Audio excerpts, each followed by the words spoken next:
Perkenalkan, nama saya Muhammad Sanjaya dari kelas 12 TKRO. Saya ingin menjelaskan tentang medan listrik. Disimak baik-baik ya videonya.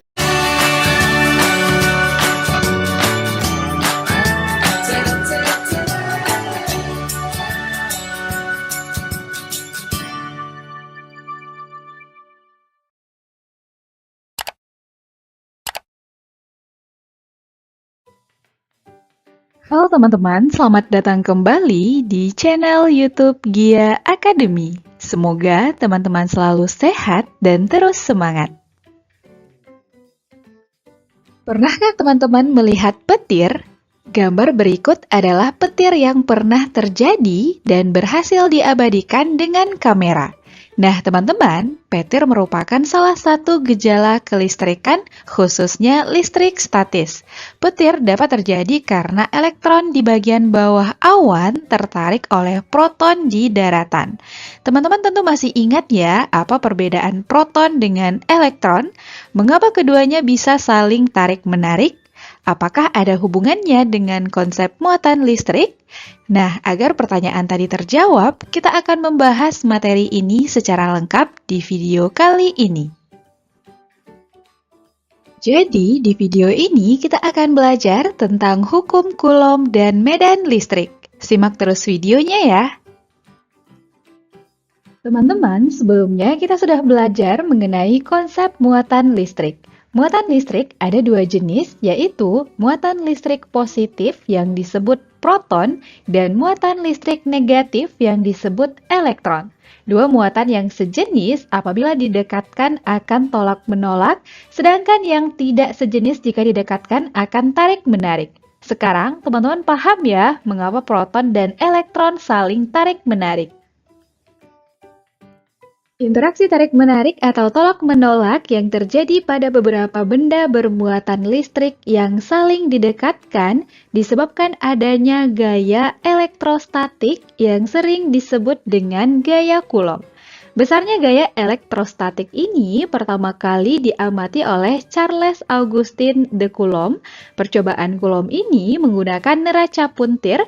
Ia berhasil menyelidiki hubungan antara gaya elektrostatik dengan muatan dan jarak masing-masing benda bermuatan. Coulomb menyimpulkan bahwa gaya elektrostatik antara dua muatan listrik berbanding lurus dengan besar masing-masing muatan dan berbanding terbalik dengan kuadrat jarak antara kedua muatan. Kesimpulan Coulomb inilah yang akhirnya dikenal dengan hukum Coulomb.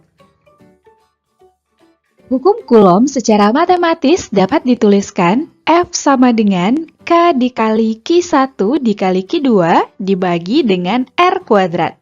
K sama dengan 1/4 pi epsilon 0. Sehingga F sama juga dengan 1/4 pi epsilon 0 dikali Q1 dikali Q2 dibagi dengan R kuadrat.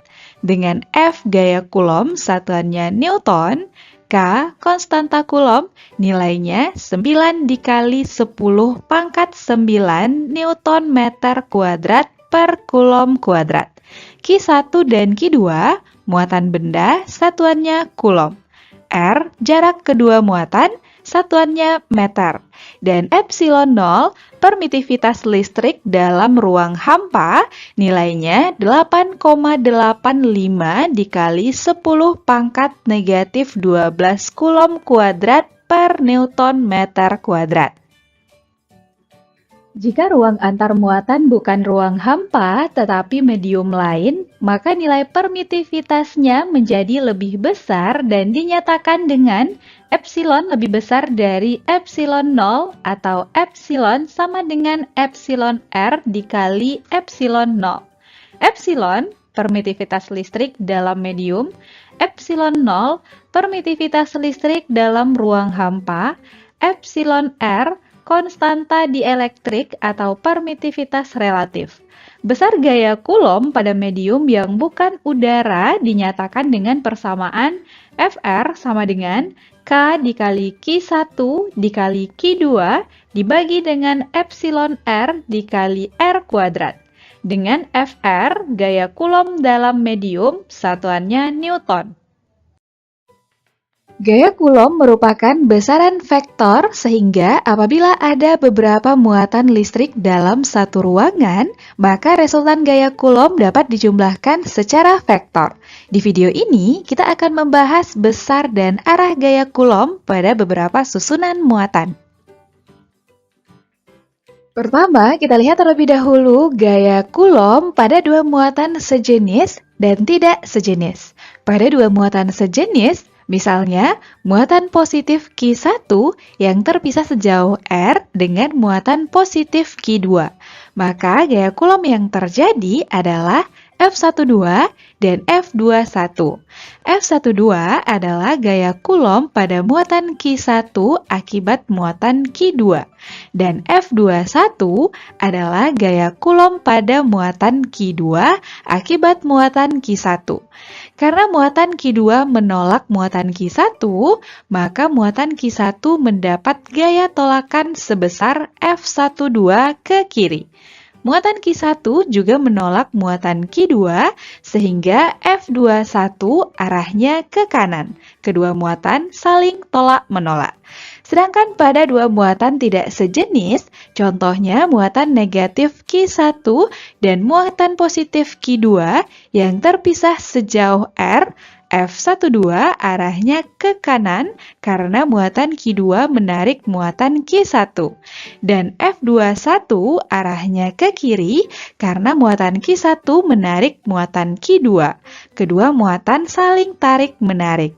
Konsep ini perlu teman-teman pahami ya, karena sangat penting untuk menentukan gaya Coulomb akibat interaksi lebih dari dua muatan. Berdasarkan hukum Coulomb, besar F12 sama dengan F21 sama juga dengan K dikali Q1 dikali Q2 dibagi dengan R kuadrat. Selanjutnya, kita lihat besar dan arah gaya Coulomb pada tiga muatan listrik tidak sejenis yang terletak segaris. Muatan positif Q1 terletak pada titik A dan muatan negatif Q2 terletak pada titik B. Pada titik C yang berada di antara keduanya diletakkan muatan positif Q3 dengan jarak R1 dari muatan Q1 dan R2 dari muatan Q2. Maka, untuk menentukan besar dan arah gaya Coulomb yang terjadi pada muatan Q3, yaitu F3, kita gambarkan gaya Coulomb F31 dan F32. Karena muatan Q1 menolak muatan Q3, maka F31 arahnya ke kanan. F32 arahnya juga ke kanan karena muatan Q2 menarik muatan Q3. F31 searah dengan F32 sehingga besar F3 sama dengan F31 ditambah F32 sama juga dengan K Q3 Q1 per R1 kuadrat ditambah K Q3 Q2 per R2 kuadrat. Dengan cara yang sama, kita juga dapat menentukan besar dan arah gaya Coulomb pada tiga muatan listrik sejenis yang terletak segaris. Nah, bagaimana cara menentukan besar dan arah gaya Coulomb pada tiga muatan tidak sejenis yang terletak pada titik sudut segitiga? Sama juga dengan tiga muatan yang terletak segaris, terlebih dahulu kita lukiskan gaya-gaya Coulomb yang bekerja pada muatan yang akan kita tentukan nilai gaya Coulomb-nya. Tiga muatan tidak sejenis tersusun seperti berikut. Kita akan menentukan nilai F3 gaya Coulomb yang terjadi pada muatan Q3. F3 merupakan resultan dari F31 dan F32. F31 arahnya menjauhi muatan Q1 karena muatan Q3 sejenis dengan Q1. F32 arahnya menuju muatan Q2 karena muatan Q3 tidak sejenis dengan Q2. F31 dan F32 membentuk sudut sebesar alfa, sehingga F3 sama dengan akar dari F31 kuadrat ditambah F32 kuadrat ditambah 2 kali F31 kali F32 cos alfa. Terakhir, cara menentukan besar dan arah gaya Coulomb pada 4 muatan tidak sejenis yang terletak pada titik sudut persegi. Kita akan menentukan besar dan arah gaya Coulomb pada muatan Q1, yaitu F1. Terlebih dahulu, kita uraikan semua gaya Coulomb yang bekerja pada muatan Q1, diantaranya, pertama, F12 sama dengan K1 Q2 per R kuadrat. Arahnya menjauhi muatan Q2. Kedua, F13 sama dengan K1 Q3 per R akar 2 dikuadratkan. Arahnya mendekati muatan Q3. Ketiga, F14 sama dengan K1 Q4 per R kuadrat. Arahnya menjauhi muatan Q4. Selanjutnya, kita tentukan resultan dari F12 dan F14, yaitu F24. Arahnya menjauhi muatan Q1. F24 sama dengan akar dari F12 kuadrat ditambah F14 kuadrat. F13 segaris dengan F24 namun berlawanan arah sehingga diperoleh F1 sama dengan F13 dikurang F24. Sampai di sini teman-teman paham ya? Berikutnya kita akan membahas mengenai medan listrik. Medan listrik adalah daerah di sekitar muatan listrik yang masih dipengaruhi oleh gaya listrik dari muatan tersebut. Medan listrik digambarkan dengan garis-garis gaya listrik dengan arah keluar dari muatan positif menuju muatan negatif. Nah, teman-teman, untuk mengetahui ukuran seberapa kuat suatu medan listrik, kita mengenal istilah kuat medan listrik. Kuat medan listrik sering juga disebut intensitas medan listrik. Untuk mengetahui besarnya kuat medan listrik yang dihasilkan oleh sebuah muatan sumber, kita harus meletakkan muatan uji di sekitar muatan sumber tersebut. Muatan uji menghasilkan medan listrik yang jauh lebih kecil daripada muatan sumber yang akan dihitung kuat medannya. Muatan uji yang digunakan selalu bermuatan positif. Besarnya kuat medan listrik yang dihasilkan oleh muatan sumber didefinisikan sebagai hasil bagi antara gaya Coulomb yang bekerja pada muatan uji dengan besar muatan uji. Secara matematis, kuat medan listrik dapat dihitung dengan persamaan E sama dengan F dibagi Q2 sama juga dengan K dikali Q1 dibagi R kuadrat. Dengan E, kuat medan listrik, satuannya Newton per Coulomb. F, gaya Coulomb yang bekerja pada muatan uji, satuannya Newton. K, konstanta Coulomb, nilainya 9 kali 10 pangkat 9 Newton meter kuadrat per Coulomb kuadrat. Q1, muatan sumber. Q2, muatan uji, keduanya dalam satuan Coulomb. Dan R, jarak muatan uji dengan muatan sumber, satuannya meter. Untuk menentukan besar kuat medan listrik di suatu titik, maka titik selalu dianggap bermuatan positif. Kita misalkan titik yang akan kita hitung kuat medan listriknya adalah titik C. Jika titik C terletak di antara dua muatan tidak sejenis, misalnya muatan positif Q1 dan muatan negatif Q2, maka titik C dipengaruhi oleh dua medan listrik, yaitu medan listrik E1 akibat muatan positif Q1 dan medan listrik E2 akibat muatan negatif Q2. E1 arahnya ke kanan karena menjauhi muatan positif Q1 dan E2 arahnya juga ke kanan karena menuju muatan negatif Q2. E1 searah dengan E2 sehingga diperoleh kuat medan listrik total pada titik C adalah EC sama dengan E1 ditambah E2 sama juga dengan K Q1 per R1 kuadrat ditambah K Q2 per R2 kuadrat dengan R1 jarak titik C dari muatan Q1 dan R2 jarak titik C dari muatan Q2. Selanjutnya, jika titik C terletak di antara dua muatan sejenis, titik C juga dipengaruhi oleh dua medan listrik, hanya saja arah keduanya berlawanan. E1 arahnya ke kanan karena menjauhi muatan positif Q1, sedangkan E2 arahnya ke kiri karena menjauhi muatan positif Q2. Sehingga kuat medan listrik total pada titik C adalah EC sama dengan E1 dikurang E2. Terakhir, jika titik C terletak pada salah satu titik sudut segitiga, titik C yang bermuatan positif juga dipengaruhi oleh medan listrik E1 dan medan listrik E2. Medan listrik E1 menjauhi muatan positif Q1 dan medan listrik E2 menuju muatan negatif Q2.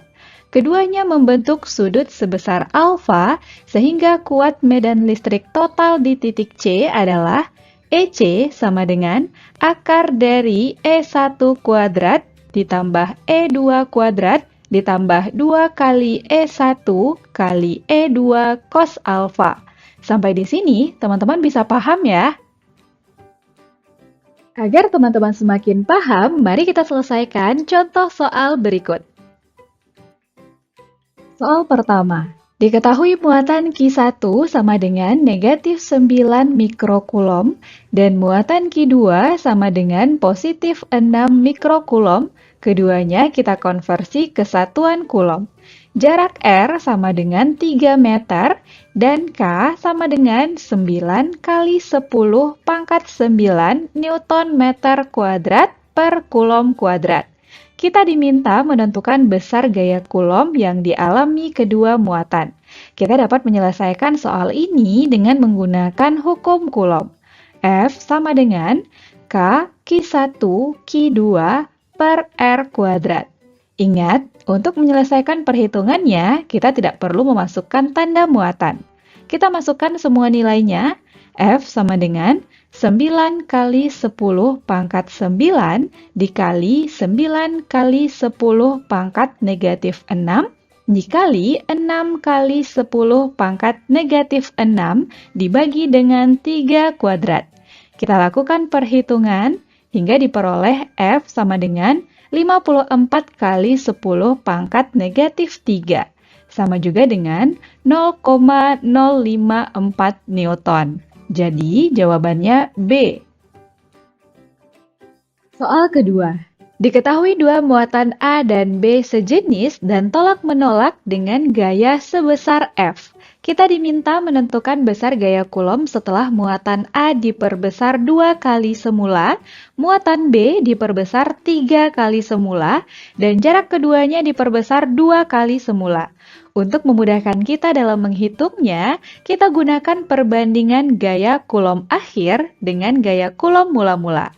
F aksen per F sama dengan K Q-A aksen Q-B aksen per R aksen kuadrat dibagi dengan K Q-A Q-B per R kuadrat. K bisa kita coret sehingga F aksen per F menjadi Q-A aksen per Q-A dikali Q-B aksen per Q-B dikali R per R aksen dikuadratkan. Kita masukkan nilainya, lalu kita sederhanakan. Kita peroleh besar gaya kulom akhir setelah muatan dan jaraknya diubah adalah 3/2 kali gaya kulom mula-mula. Jadi jawaban yang benar adalah B. Soal selanjutnya. Dua buah muatan listrik A dan B masing-masing positif 4 mikrokulom dan positif 9 mikrokulom berada pada jarak 20 cm. Di antara kedua muatan itu diletakkan muatan C yang besarnya positif 5 mikrokulom. Kita diminta menentukan letak muatan C agar muatan C tidak mengalami gaya kulom. Untuk memudahkan kita dalam menyelesaikan soal ini, kita lukiskan susunan ketiga muatan. Kita misalkan jarak muatan C dari muatan A adalah X dan jarak muatan C dari muatan B adalah 20 kurang X. Selanjutnya, kita lukiskan gaya-gaya Coulomb yang bekerja pada muatan C, yaitu FCA dan FCB. FCA arahnya ke kanan karena muatan C ditolak muatan A. FCB arahnya ke kiri karena muatan C juga ditolak muatan B. Karena FCA berlawanan arah dengan FCB, maka FC sama dengan FCA dikurang FCB.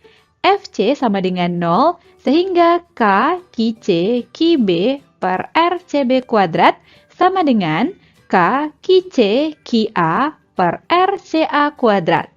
K dan Ki C bisa kita coret, kita peroleh persamaan RCA per RCB dikuadratkan sama dengan Ki A per Ki B.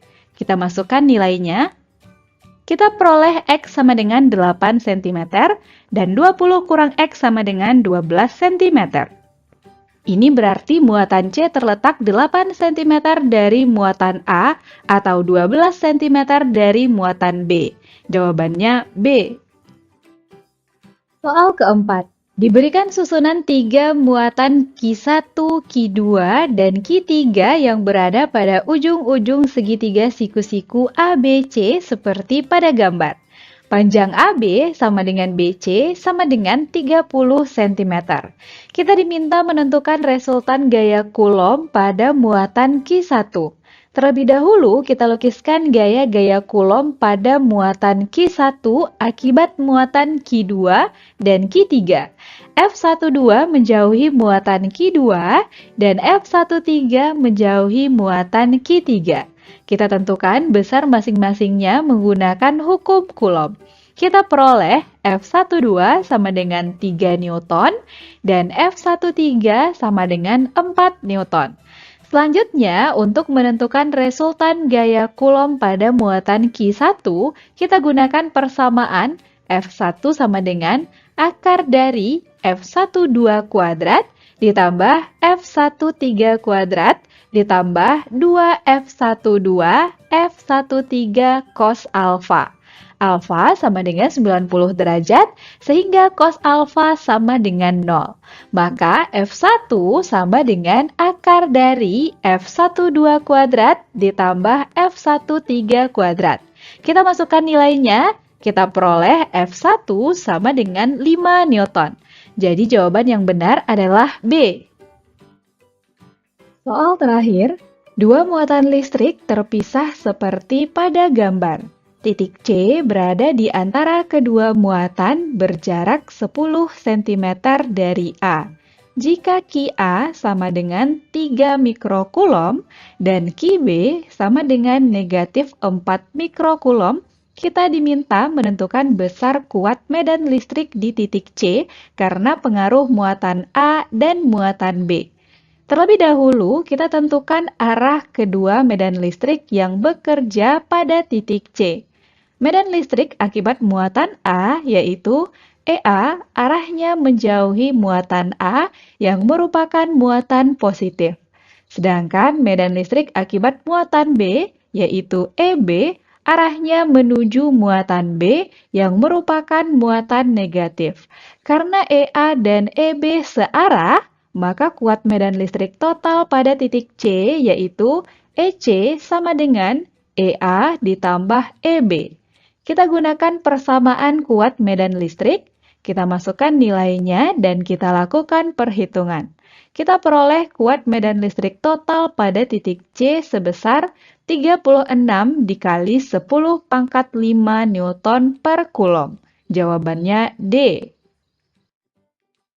Oke teman-teman, demikianlah pembahasan kita tentang hukum Coulomb dan medan listrik. Jangan lupa tonton terus video-video terbaru di channel kita ya. Sampai jumpa di video berikutnya.